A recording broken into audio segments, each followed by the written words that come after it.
The views and opinions expressed by the guest author or speaker during this live session are their own and do not necessarily reflect the views of Reader's Magnet. The content shared is for informational purposes only and does not constitute endorsement or promotion of any particular belief, ideology, or product. Hello, authors, book lovers, and storytellers, and welcome to another exciting episode of Reader's Magnet featured author interview, where we dive deep into the world of creativity and inspiration. And once again, I'm your host for today, Rob Lambeth here, and our guest for today is the author of the book, One Thing After Another, and then a life-saving transition. So please help me welcome Ms. Jonni Pettit. So, Jonni, how are you doing today? I'm doing great. How about you?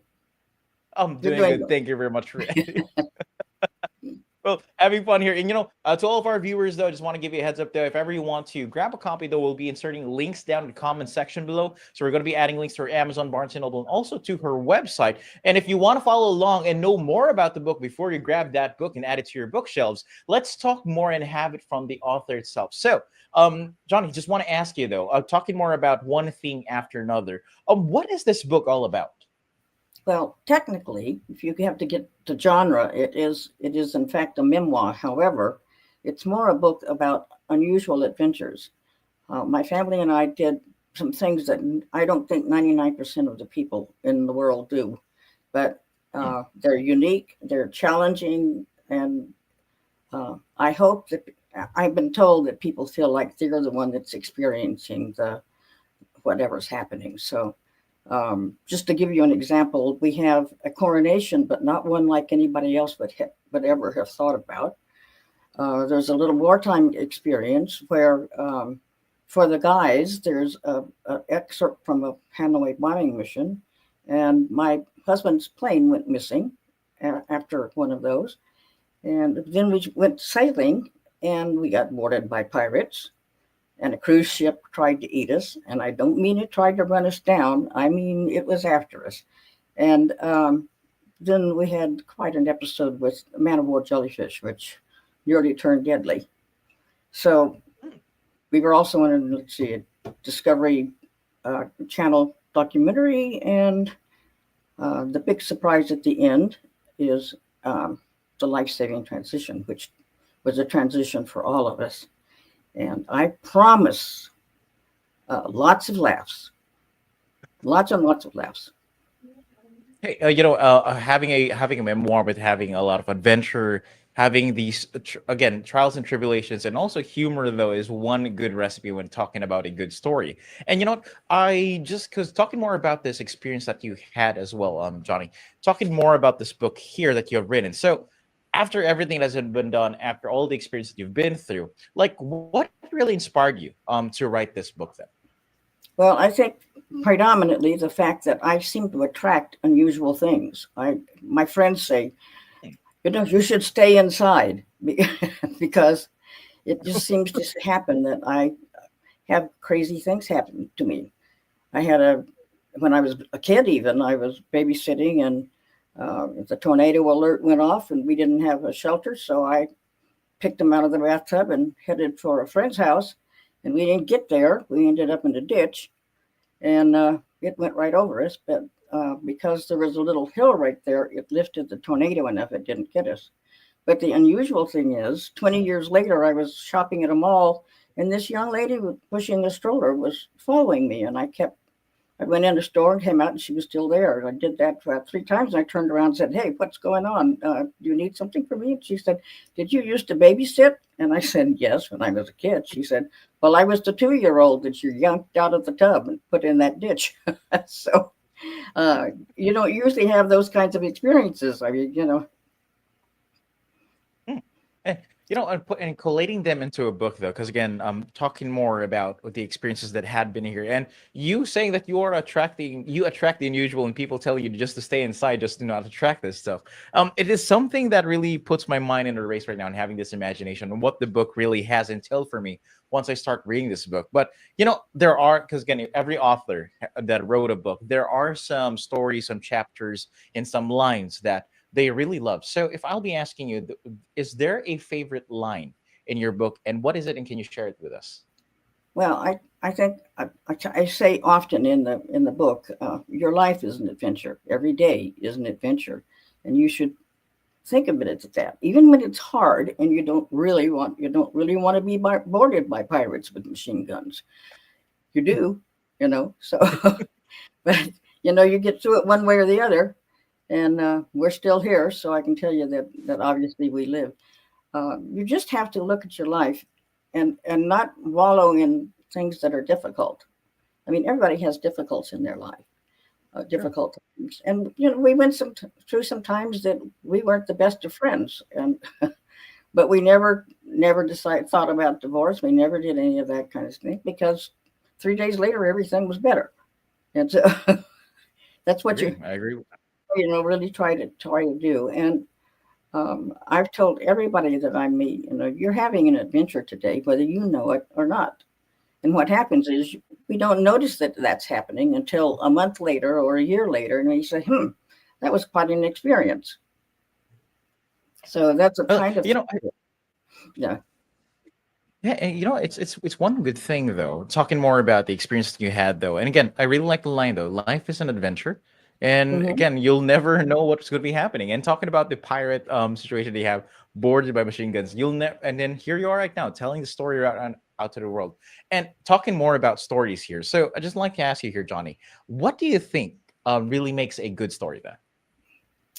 Well, I think it has to be something that draws people in, and because the stories that I'm telling, they're all true. I'm not every word is true, I promise, but I think you have to have things that are different than what everybody else talks about.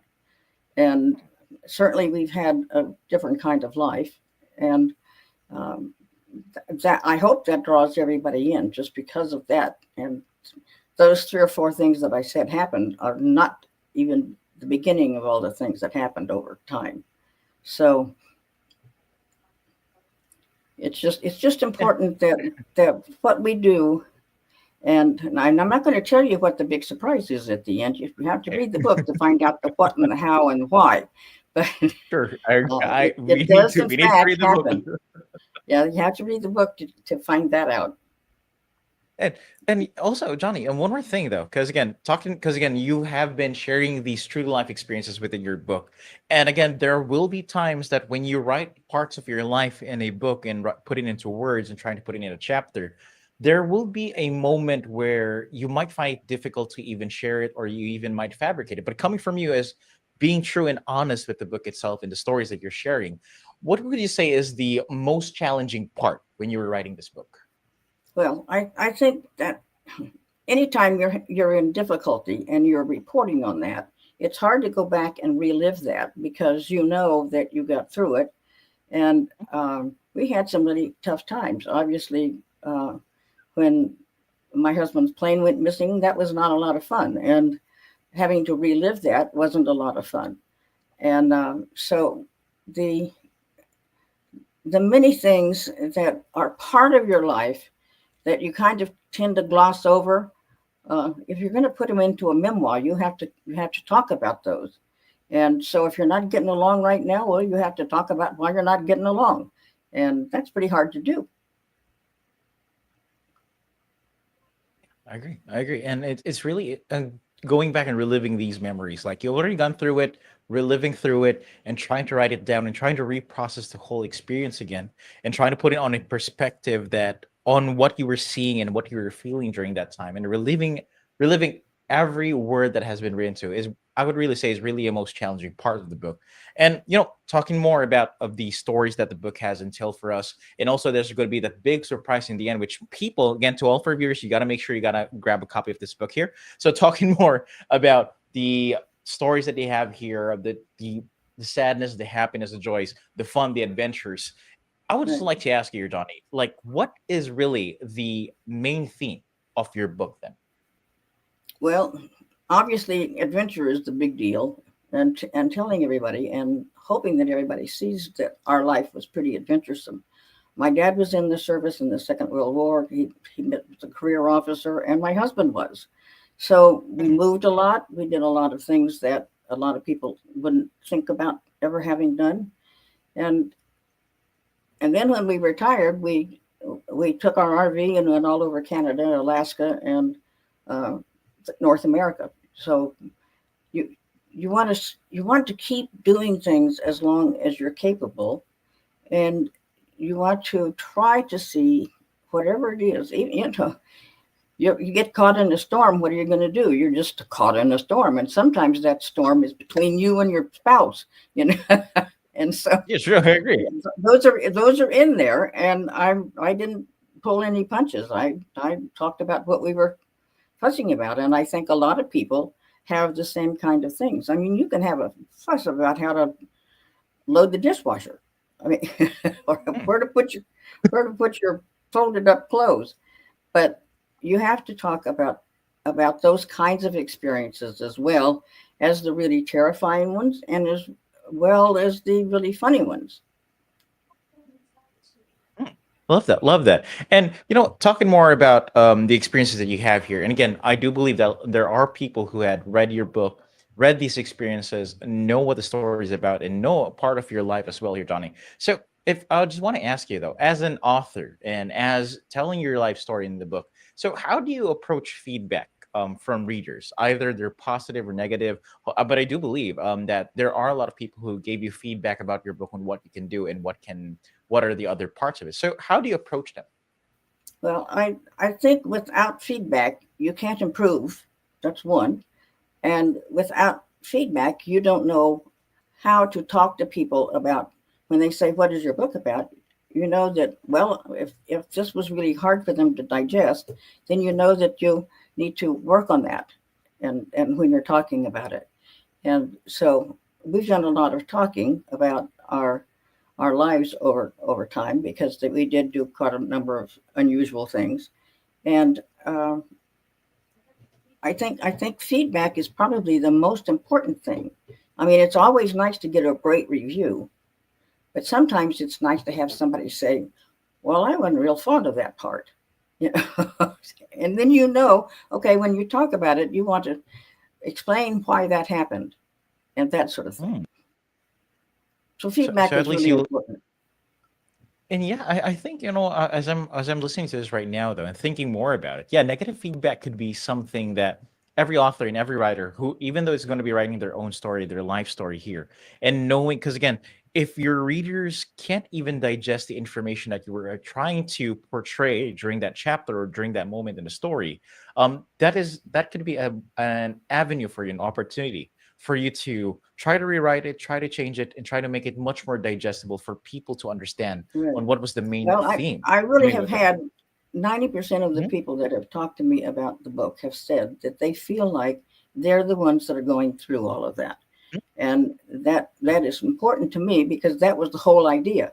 I didn't want to have them, Johnny did this and Johnny did that and I did David that. did that, and that would have been no fun to read about. So I try to put the reader in the position of, here's what's going on. Now you live it with me. So I've been very Yeah. happy that most people have told me that. I've had that told to me more than any other thing. And then of course the people tell me, well, the end was certainly a surprise, and that's good.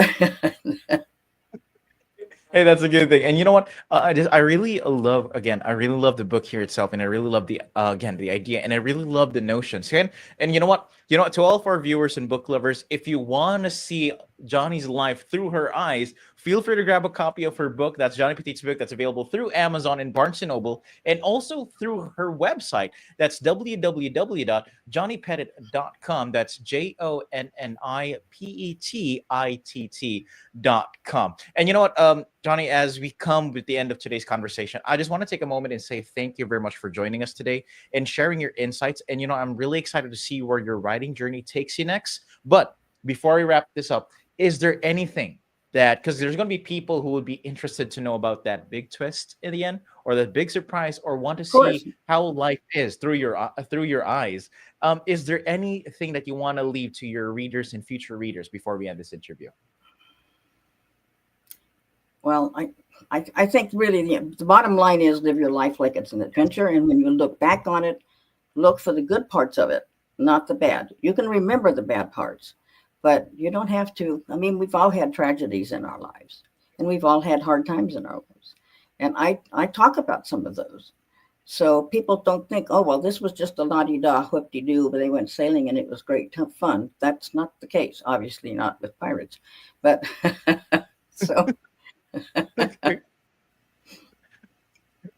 And again, I want to say this, Johnny. So thank you much for very much for your time, though. Really appreciate it. Again, to all of our viewers, though, feel free to grab a copy. We'll add the links down below in the comment section. So feel free to grab a copy, check it out, though, find it out. And if ever you want to get some updates or whatnot, feel free to check as well Johnny's website, though. Again, that's JonniPettit.com. Feel free to check it out, though. We'll add some links down below as well. And to all of our viewers, thank you very much for tuning in. And remember that every ending is just a new beginning in the world of stories. May your reading adventures be endless and your imagination boundless. And as we say here at Readers Magnet, we share your stories with the world. Thank you and have a good one. Bye, Johnny. Thank you. Thank you.